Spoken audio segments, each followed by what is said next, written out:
बड़ा प्रेम करती है मेरे कन्हैया। देखिए मैया यशोदा कोई छोटी रानी नहीं है, बहुत बड़े घर की रानी है मैया यशोदा।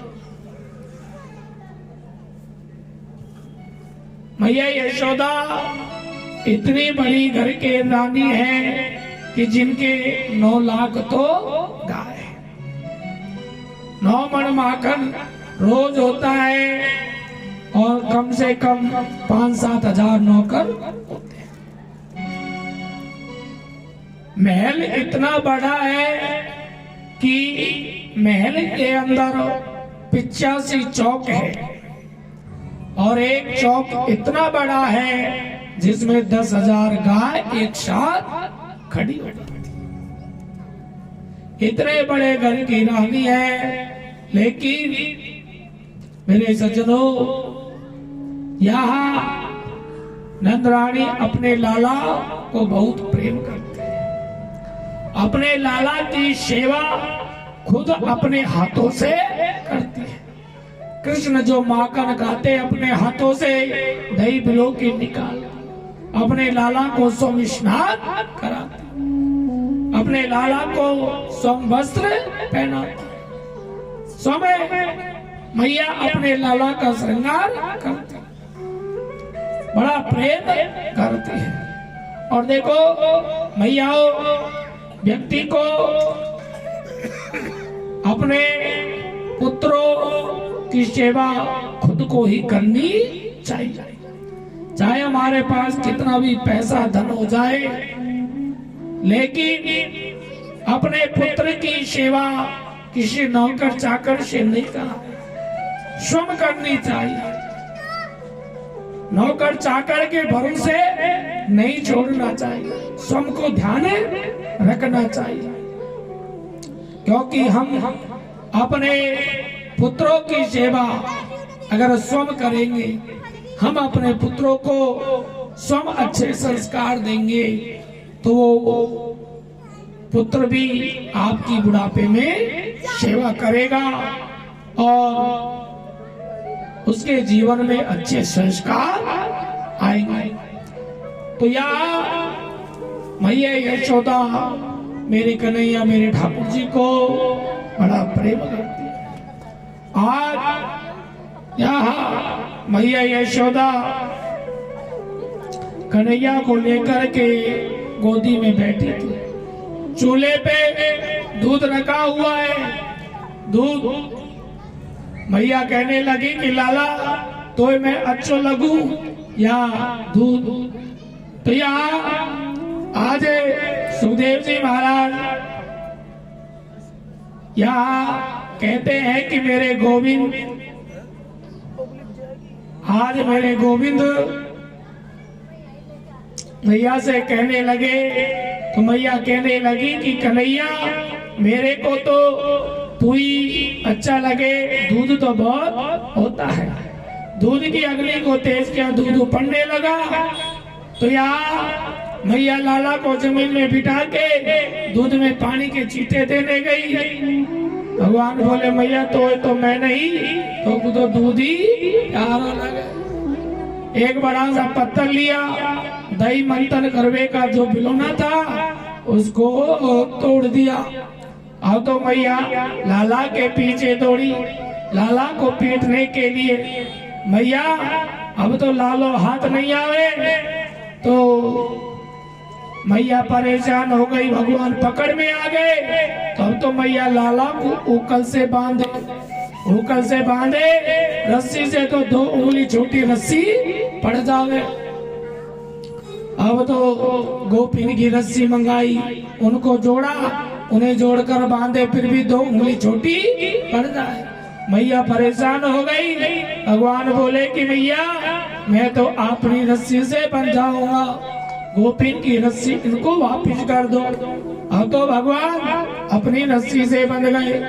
अब तो मैया यहाँ आज मैया उकल के बांध करके कृष्ण को घर का काम करने लग जाती है। अब तो मेरे गोविंद उकल के सहित उन यमला अर्जुन वृक्षों पे दृष्टि डालते हैं जो पूर्व जन्म में कुबेर महाराज के पुत्र थे। उनके पास में पहुंचे और वहां जाकर उन दोनों वृक्षों का उद्धार किया है। बोल कृष्ण भगवान की, बोलो गोविंद भगवान की।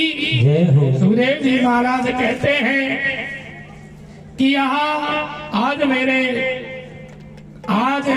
यहाँ कंस ने अनेक राक्षस गोविंद को मारने के लिए भेजा, लेकिन मेरे गोविंद ने अनेक राक्षसों को यहाँ अगासुर, बकासुर, धेनुकासुर सभी राक्षसों का उद्धार कर दिया है। अब तो यहाँ सुखदेव जी महाराज कहते हैं कि आज अनेक उपद्रव होने लगे, तो मेरे गोविंद से ब्रजवासी बोले नंद बाबा से कि बाबा लाला को मारने के लिए रोज उपद्रव होते हैं, तो हमें गोकुल छोड़कर कहीं दूसरी जगह रहना चाहिए।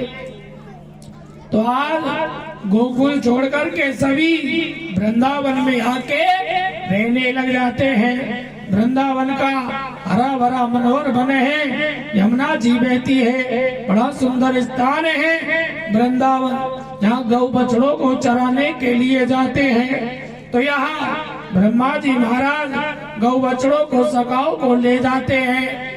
मेरे गोविंद ने अपनी माया से गौ बछड़ों सखा का उतना रूप बनाया। 1 वर्ष तक यहाँ ब्रह्मा जी ने गौ बछड़ों को और भगवान के सखाओं को दूर रखा। आज ब्रह्मा जी को मालूम हुआ कि ये तो साक्षात नारायण है। ब्रह्मा जी ने यहाँ के भगवान से क्षमा प्रार्थना मांगी, लेकिन मेरे गोविंद ने क्षमा नहीं किया है। बोलो श्री कृष्ण भगवान की।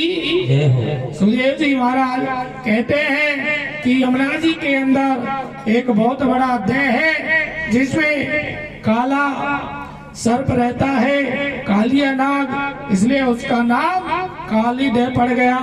आज मेरे गोविंद उसके पास आके और गेंद का खेल रचाया। खेल ही खेल में भगवान ने आज गेंद को काली देह में डाल दिया है।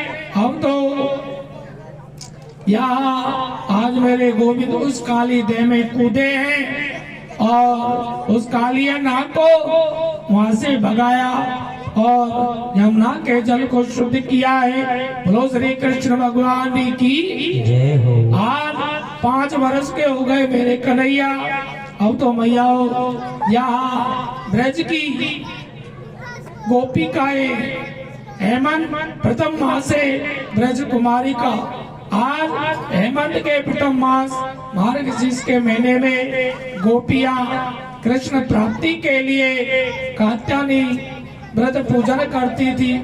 तो यहाँ ये गोपियां जो है यमुना में वस्त्रहीन होके स्नान करती थी। तो मेरे गोविंद यमुना के किनारे पहुँचे, गोपियों के वस्त्रों को लेके कदम के पेड़ पे चढ़ जाते हैं। अब तो गोपिन को जब अपने वस्त्र नहीं मिले तो गोपियां देखने लगी कि हमारे वस्त्र कहाँ चले गए। कृष्ण को कदम के डाल पे बैठा देखा और गोपियां कृष्ण से वस्त्र मांगने लगी। तो कन्हैया बोले कि गोपियों, मैंने तुम्हें मना किया था कि जल में वस्त्रहीन होके मत नहाना, फिर भी तुमने मेरी बात नहीं मानी और जल में वस्त्रहीन होके स्नान करती हो। इससे वरुण देवता का बड़ा अपमान होता है।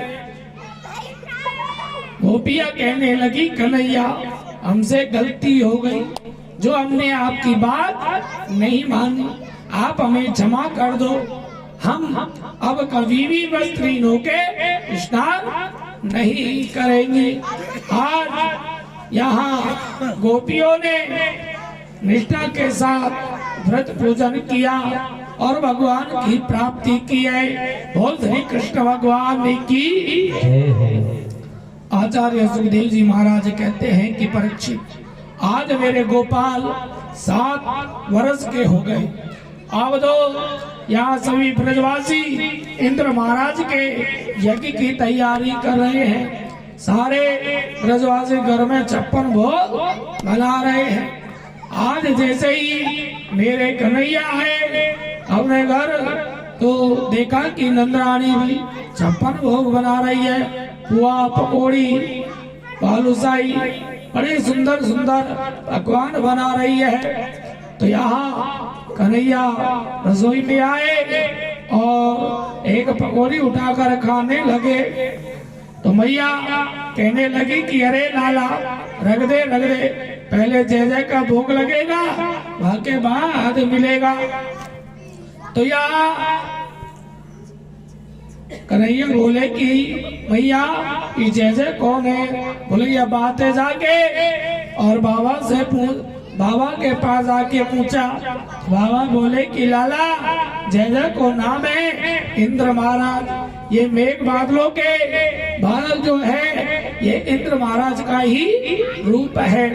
हर साल हम उनकी पूजा करते हैं और जब हम उनकी पूजा करें तो वो खुश हो जाए, और खुश होते हैं तो वो हर साल बरसात करते हैं। और जब बरसात करते हैं तो भूमि हरी भरी होती है और हमको धन धान्य की प्राप्ति होती है। इसलिए कन्हैया उनकी प्रसन्नता के लिए इंद्र महाराज की हर साल पूजा हम करते हैं। उसी के लिए तुम्हारी मैया 56 भोग बना रही है। कन्हैया बोले बाबा इंद्र की पूजा करते करते कितने दिन हो गए? बोले लाला बरसों बीत गए। बोले बाबा फिर वह इंद्र ने कभी आपको दर्शन दियो है? बोले लाला दर्शन तो ना हो। बोले बाबा जब वो है ही ना है तो दर्शन कहाँ से होवे? इसलिए मेरी बात मानो, जो हमारे प्रत्यक्ष देवता है जिनका नाम है श्री गोवर्धन महाराज, जिनकी तलहटी में हम वास करते हैं, जिनके आशीर्वाद से हरा भरा मनोहर वन हमको मिलता है, धन धान की वृद्धि होती है, उन्हें श्री गोवर्धन महाराज का हम सब पूजन करते हैं। तो आइए 56 प्रकार के बने व्यंजनों से सब मिलकर हम गोवर्धन महाराज का सभी पूजा करेंगे। बोलो गोवर्धन महाराज की जय हो, बाबा की बिहारी लाल की जय हो।